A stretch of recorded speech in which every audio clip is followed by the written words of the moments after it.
February the 10th. Let's go to Enfield and speak to John, another new call. Now, listen to this, because this holds not really what's going on. John, good evening. Hello there, Nigel. Good to talk to you. I think good for this guy. Things completely wrong here. This whole thing with Theresa May is a complete and utter sham. This lady is a hard... As he said, this thing that's going on with Brexit is a complete and utter sham. Watch Nigel Farage's face as he's listening to what this man is saying. Now, I personally believe I'm on that same table. I think we're dealing with duplicity here.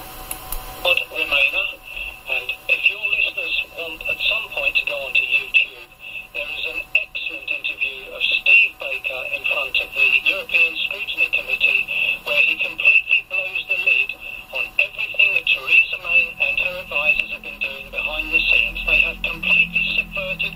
There was never any intention of leaving. It's all been a pack of lies, and Steve Baker absolutely blows it out of the water. Did you hear that? The whole thing is a pack of lies. I've got that video. This is an introduction to it. It's obviously going to be a 2-part or even 3-part to share with you. It's an hour and 9 minutes long, but it's compulsive viewing. It really is for what he has to say. John, yes. Politicians and leaders can make promises and they can bend them and twist them. But are you seriously suggesting that the Prime Minister of the United Kingdom has willfully misled and deceived us from the start? Absolutely, Nigel, completely and utterly, and you've only got to see this thing on YouTube. And this is a man who was interviewed, who worked, they actually had, believe it or not, they actually were offered a full facilitation trade deal. They even got somebody in Brussels to deal with it. And Theresa May and her team turned it down. She is determined to keep us in a customs union. The backstop is there purely to keep us in. She has no intention of getting us out of the European Union. This whole thing going to Brussels is a complete and utter sham. Okay, I left it there because now, who is then, what is the drum that Theresa May is marching to? It's not the will of the people or the majority of the people when we had the referendum and voted to leave Europe. I would say she is dancing to the tune or the beat, walking to the drum of the globalists who are the bankers or the banksters because they're gangsters, bankster gangsters. So she's trying to do a sidestep dance of keep various people happy, lying through her teeth. And then later last week, what did I pick up was the following. Now, this is a very good news programme. It's called UK Column, and this is, I'll put the links of all these things in the description box, but they had a beautiful frontage saying, "You have been deceived." But this is very interesting. In as a headline, high-level civil servant Victoria Billing, OBE, laughs as public and voters deceived. Right. High-level civil servant Victoria Billing, OBE, laughs as public and voters deceived. Now, this is the so-called Kitkat. And the Sun put this out. Good for them. Underneath, I've put they have control. It's a newspaper. This is a statement that's been made to David Ellis by an MP that we're not allowed to name at the moment. But that MP clearly very, very worried about what he has started to understand is going on in Westminster, and his response to this expose is they have control. So this is a group buried within the government who are now controlling things. Well, we've got to say thank you to the Sun, because it was the Sun that decided to break this story. Don't have a Brex, have a Kitkat. Bombshell tapes reveal how top Whitehall officials compared Brexit to a Kitkat, with chocolate layer hiding UK ties to Brussels. Now, don't... And funding the European army, apparently. Misunderstand this. This was a secret meeting at the London School of Economics. in which high-level British government officials were laughing at the public.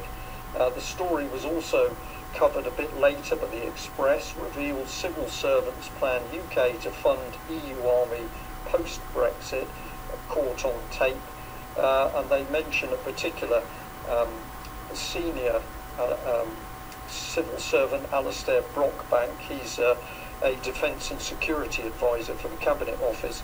Alistair Brockbank.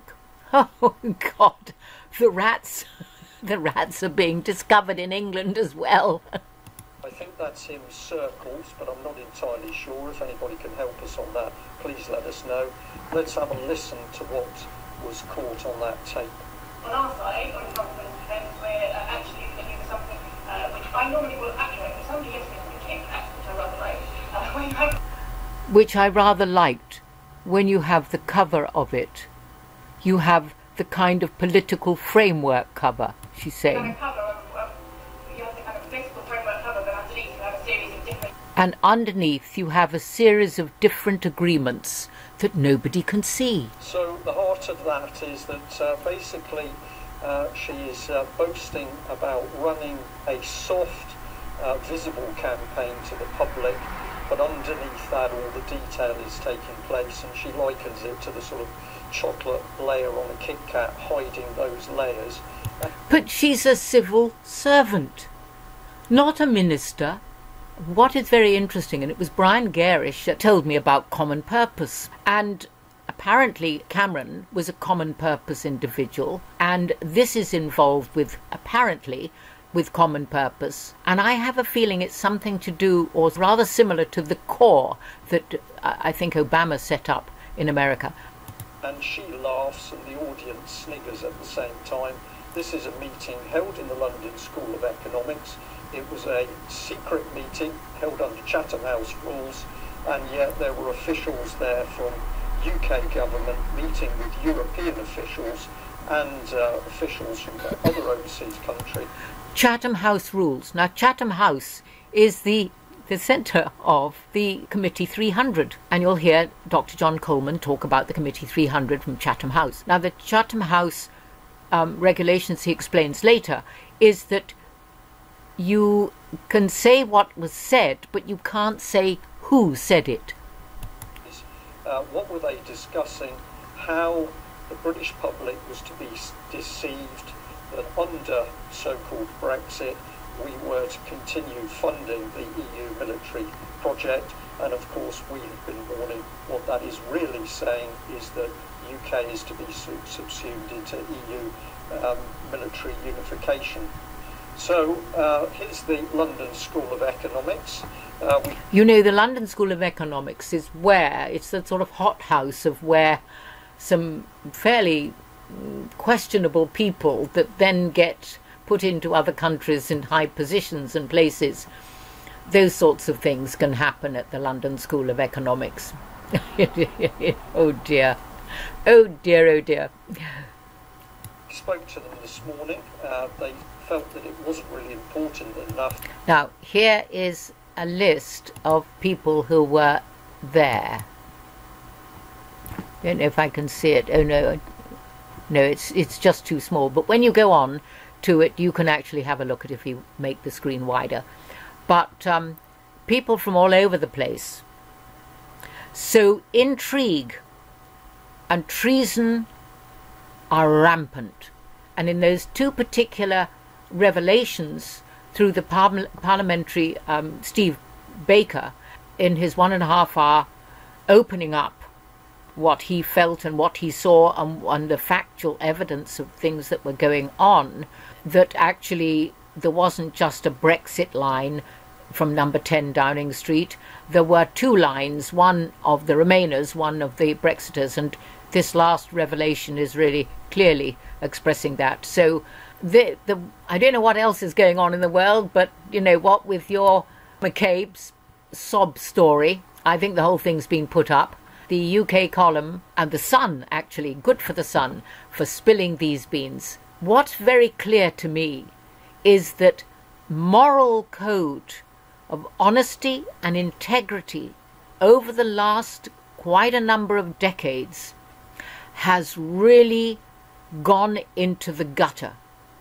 And I think that's possibly to do with the manipulation of the what we call education, but into indoctrination, and also a moving away from the arts, the classical arts, so that they're not taught in tandem with the more, what I call, left side of the brain, or the more masculine side of academic area. Well, there's Rees-Mogg. It is wrong for British civil servants to be briefing the other side, except in a formal negotiation context. Former civil servants rounded on Brexiteers a few months ago and compared them to Nazis for questioning the traditions of the civil service, and now we have civil servants appearing to brief against their country. Well, there's no appearing, Mr. Rees-Mogg, at all. They were doing it, and they were recorded doing it. Is this sedition? Some people might think it is. But how remarkable that if you call for Brexit, you are a Nazi. What a wonderful country we live in.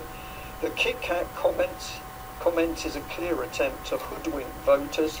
This looks like a clear attempt to fix the game, and this must be formally investigated urgently. So this is remarkably serious stuff. We understand from David Ellis this morning that this has really caused some shockwaves in Westminster, where MPs, a small number, but some MPs, are now starting to ask the right questions. And we'll just bring in this. This is part of the Twitter page for the Department for Exit. I posted on it, this is one of the things we're encouraging people to do, what has the department got to say about senior civil servant Victoria Billing on tape laughing at the dissection of the British public over Brexit and EU military unification in secret. So there it is, pinned on their page.